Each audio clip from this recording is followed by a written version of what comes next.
आपको ऐसा लगता ज़रूर होगा कि यार टीचर्स तो आते हैं, एक क्लास लेके चले जाते हैं, ठीक है, एंड उसके बाद तो ज़िंदगी हमें ही जीनी पड़ती है, जो अप्स एंड डाउन्स हैं वो हमें ही देखने पड़ते हैं। इनका क्या है, ठीक है, ये तो बस किसी दूसरे बैच में जाएंगे, क्लास लेंगे, वहाँ पर भी बोलेंगे और आगे निकल जाएंगे। ऐसा नहीं है। हम आपके क्लास के बाद भी, मैं अपने बारे में अगर मैं पर्सनली बात करूं, I do think about you people a lot. कुछ भी मैं काम कर रहा होता हूँ तो अनलेस और until I am teaching in the other batch, किसी और बैच में नहीं पढ़ा रहा हूँ, तो बैक ऑफ द माइंड में मेरे पास थॉट आप लोगों का ही होता है। मतलब कि और कुछ है नहीं ना आपके पास, कुछ ऐसा और कोई इंटरेस्ट परस्यू नहीं कर रहा हूँ मैं, मेरा कोई और बिजनेस नहीं चल रहा है, मैं और कोई किताबें नहीं लिख रहा हूँ चार टीचर्स की तरह, ठीक है, तो मेरे पास कुछ है नहीं, ठीक है। All I think about is you, कि यार और कैसे बेटर कर सकते हैं, और कैसे बेटर कर सकते हैं, और कैसे बेटर कर सकते हैं, और अच्छा क्या कर सकते हैं, और क्या ऐड ऑन कर सकते हैं, है ना। हाउ टू गेट बेटर, वही तो है सारी चीजें, चीजें जो आपको एंड में रिजल्ट देगी। अभी कल टेस्ट हुआ था, बच्चे अपना रिजल्ट बता रहे थे, ठीक है, एंड टू बी फ्रैंक जो मैंने अभी रिजल्ट देखा वो कुछ 720 में से 150 नंबर से लेके 680, 690, 720 भी देखे मैंने, बट मेरे को हो सकता है कोई मजाक में बोल रहा हो, सीरियसली बोल रहा हूँ, तो मैं उसको काउंट नहीं कर रहा हूँ। 690, 700 तक मैं काउंट कर रहा हूँ। आप देख रहे हैं कि डेल्टा टी बहुत बड़ा है दोनों में ना, ठीक है, एक 150 है और एक 700 पे है, ठीक है। कैसे कम किया जाए इस डेल्टा टी को, है ना। अब इस डेल्टा टी को कम करने का ये भी तरीका हो सकता है, जिसके 700 है उसी के नंबर कम ले आए, तो ये देखिए जो डेल्टा है वो कम हो जाएगा। नहीं, मेरा मकसद ये है कि ये जो 680, 690, 700 पे है, ये भी अपना 10-15 मार्क्स इंक्रीज करे, और ये जो 150 पे है ये बहुत ज्यादा इंक्रीज करे। ऑब्वियसली इसके पास स्कोप ऑफ इंप्रूवमेंट बहुत ज्यादा है, जिसके ऑलरेडी 690 नंबर आ रहे हैं उसके पास स्कोप ऑफ इंप्रूवमेंट ही 30 नंबर है ना, उससे ज्यादा इंप्रूव कर नहीं सकता। 720 आर द मैक्सिमम मार्क्स, ठीक है। तो क्या कर सकते हैं, मुझे ऐसा लगता है कि एक गलती है जो मेजॉरिटी ऑफ द स्टूडेंट्स करते हैं। आई वुडेंट से कि सारे करते हैं, but I think majority of the students करते हैं।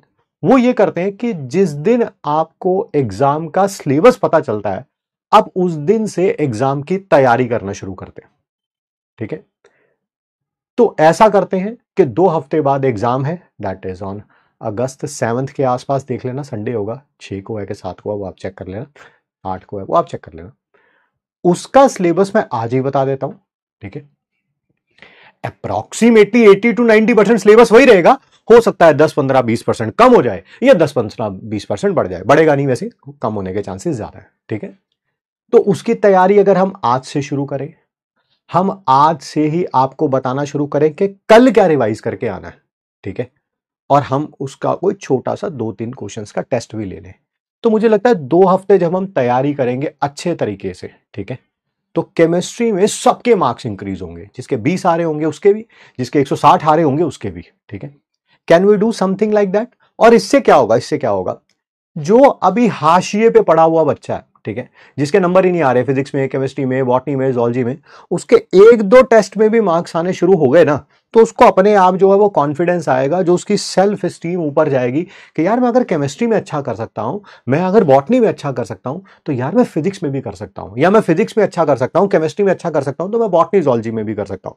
मेरे ख्याल से कुछ 2 हफ्ते इस एक्सरसाइज को करके देखें, कि रोज मैं बता दूंगा कि भाई ये रिवाइज करके आना, इसका कल टेस्ट लेंगे, ठीक है। जैसे हमने थर्मोडायनेमिक्स में किया था, 7-8 टेस्ट लिए थे हमने थर्मोडायनेमिक्स के लगातार, और मैं आपको एश्योरेंस देता हूं, जो कॉन्फिडेंस आपका पहले टेस्ट में था as compare to last test में था, वो उसमें जमीन आसमान का डिफरेंस था, वो मेरे को नजर आ जाता है चैट बॉक्स में ना, वो मतलब कि आप इतना टाइम हो गया हम लोगों को पढ़ाते हुए। एंड सेकेंड थिंग, मैं थोड़ा सा मतलब कि उन सब लोगों से, देखो मैं टीचर हूं यार, मैं ऑर्डर दे के भी निकल सकता हूं यहां से, ठीक है, बट मैं उन सब लोगों से रिक्वेस्ट करना चाहता हूं जो टेस्ट से रिफ्रेन हो रहे हैं किसी भी कारणवश, चाहे आपका बैकलॉग है, चाहे आपका कॉन्फिडेंस नहीं है, चाहे सर मेरा सिलेबस कंप्लीट नहीं हुआ, सर मैं प्रैक्टिस पूरी नहीं करता, कुछ भी है यार, टेस्ट तो देना यार, एटलीस्ट यही सोच के दे। मैं 2 हफ्ते तेरे को बता रहा हूं, ठीक है, अगर बैकलॉग भी है तो अगले टेस्ट में केमिस्ट्री का कोई बैकलॉग का लेना देना नहीं है, सिर्फ आईनी की इक्विलिब्रियम आ रहा है और साथ में इलेक्ट्रोकेमिस्ट्री आ रहा है। आईनी की इक्विलिब्रियम चल रहा है, इलेक्ट्रोकेमिस्ट्री अभी होना है, तो बैकलॉग वाला कोई पंगा ही नहीं है।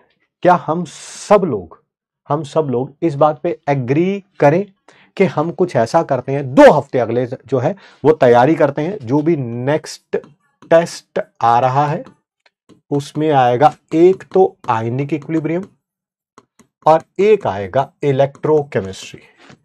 ये अभी रनिंग चैप्टर है, तो बैकलॉग का कोई खास पंगा नहीं है, किसी का 2 4 5 क्लासेस का होगा भी तो वो कंपनसेट किया जा सकता है, ठीक है। और ये तो अभी हुआ ही नहीं है, तो सभी के लिए सभी के 0 से ही स्टार्ट करेंगे, ठीक है। दूसरी बात, कुछ बच्चे जो हैं वो अपने कम मार्क्स के कारण, ये मेरे आज का इंपॉर्टेंट बात है जो मेरे को करनी थी आप लोगों से, कुछ बच्चे जो है लाइक मान लेते हैं 2 बच्चे, एक के भी 200 मार्क्स आ रहे हैं, दूसरे के भी 200 मार्क्स ही आ रहे हैं लास्ट टेस्ट में, जो कल संडे को हुआ है, ठीक है। इसका नाम ए मान लेते हैं, इसका नाम बी मान लेते हैं। बी जो है वो हताश होके कि नहीं यार मेरे तो नंबर नहीं आ रहे यार, मेरे में तो कर ही नहीं पा रहा यार, मेरे तो कुछ, वो टेस्ट देना बंद कर देता है, ठीक है। वो टेस्ट देता ही नहीं, और वो ये सोच रहा है कि सर सर सर सर जब ना मेरा जो है सिलेबस कंप्लीट हो जाएगा, जब मेरा सारा बैकलॉग कंप्लीट हो जाएगा, जब मैं सारी डीपीपी सॉल्व कर लूंगा, जब मैं बहुत ज्यादा टेस्ट दे दूंगा, ठीक है, तब जो है मतलब कि जब मेरे को बहुत ज्यादा कॉन्फिडेंस आ जाएगा तब मैं टेस्ट देना दोबारा शुरू करूंगा। On the other side of the day there is one another student whose name is A, वो कह रहा है कि नंबर तो 200 आए हैं यार। अच्छा 200 कम क्यों आए हैं, पहले तो टेस्ट एनालाइज किया जाए। ना तो मैंने फिजिक्स का सिलेबस कंप्लीट कर रखा था, ना केमिस्ट्री का, ना बॉटनी का, ना जूलॉजी का। तो अगली बार क्या करना है यार, इस 200 को ज्यादा तो नहीं, देखो 200 से सीधा 720 नहीं आ सकते अगले 14 दिन में, डेफिनेटली इस 200 को इंप्रूव करके 300 350 तक लाया जा सकता है, क्योंकि स्कोप ऑफ इंप्रूवमेंट बहुत ज्यादा, बहुत ज्यादा, ठीक है। जिसके 600 आ सकते आए हुए हैं वो शायद 720 ना पहुंच पाए, ठीक है, 120 नंबर ना इंप्रूव कर पाए, बट 200 वाला 350 400 पक्का ला सकता है, मैं गारंटी देता हूं आपको इस बात की, ठीक है। एंड 350 नंबर लाने के लिए फिर क्या करना पड़ेगा यार, सर बता रहे हैं अभी आयनिक इक्विलिब्रियम है और इलेक्ट्रोकेमिस्ट्री है। अगर आयनिक इक्विलिब्रियम इलेक्ट्रोकेमिस्ट्री है तो रोज की 2 क्लास भी अगर मैं रिवाइज करता हूं, ठीक है, तो कम से कम 3 4 दिन में आयनिक इक्विलिब्रियम अच्छे तरीके से 5 दिन में अच्छे तरह से हाथ में आ जाएगा, और इलेक्ट्रोकेमिस्ट्री तो अभी होना ही है। तो रोज क्या करना पड़ेगा, एक तो इलेक्ट्रोकेमिस्ट्री की रोज की क्लास और आयनिक इक्विलिब्रियम, क्योंकि मैं ऑलरेडी 1 2 बार अच्छे तरीके से रिवाइज कर चुका हूं, तो पूरे चैप्टर को रिवाइज किया जा सकता है 3 4 घंटे के अंदर, ठीक है। क्या हम कुछ ऐसा प्लान करें,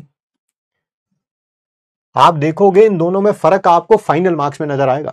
ये जो है वो जागेगा जाके किसमें, अप्रैल में जाके जागेगा, और फिर 1 महीने के अंदर वो 200 से 600 650 जितने भी हमें अगले साल चाहिए, डिपेंडिंग अपॉन द पेपर, ठीक है, वो नहीं आ पाएगा यार, वो नहीं आ पाएगा। और एक ये है जो 200 से 350 गया, अगले वाले में 400 जाएगा, 430 जाएगा, हो सकता है एक आध में मार्क्स कम भी हो, 430 से दोबारा 380 पे आएगा, बट अपनी टेनेसिटी, अपनी कंसिस्टेंसी को मेंटेन रखेगा एट एनी कॉस्ट। हमेशा यही सोचेगा कोई बात नहीं यार, थोड़ा सेटबैक भी हुआ है, कोई बात नहीं, होता है, that's a part and parcel of the life, सबके लिए एप्लीकेबल है वो, ठीक है। तो फिर ये थोड़ा और मेहनत करेगा, और मेहनत करेगा, करते करते करते there is a very big probability that I will see him or her in the result celebration, and unfortunately it's very, I'm saying it with a very heavy heart, मतलब कि आप समझ नहीं सकते कि कितना पेन है ये बोलते हुए, शायद इनको हम अगले साल रिजल्ट सेलिब्रेशन में ना देख पाए।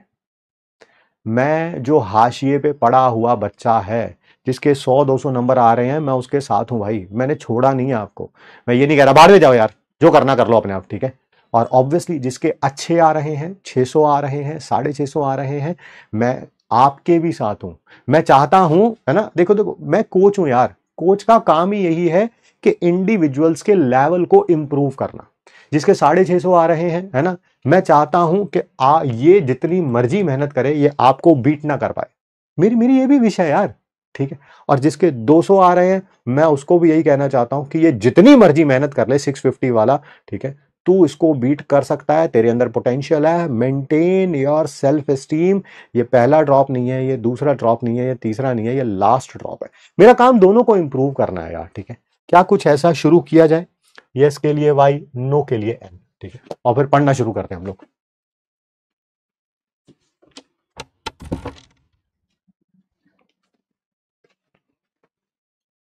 Yes yes yes yes yes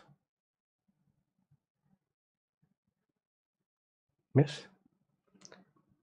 thank you sir, thank you. अरे थैंक यू मुझे मत बोलिए, थैंक यू अपने आप को बोलिए। थैंक यू आपकी एफर्ट्स के लिए कि आप हर एक चीज के लिए तैयार रहते हैं, मेहनत करने के लिए तैयार रहिए, वो ज्यादा मैटर करता है यार।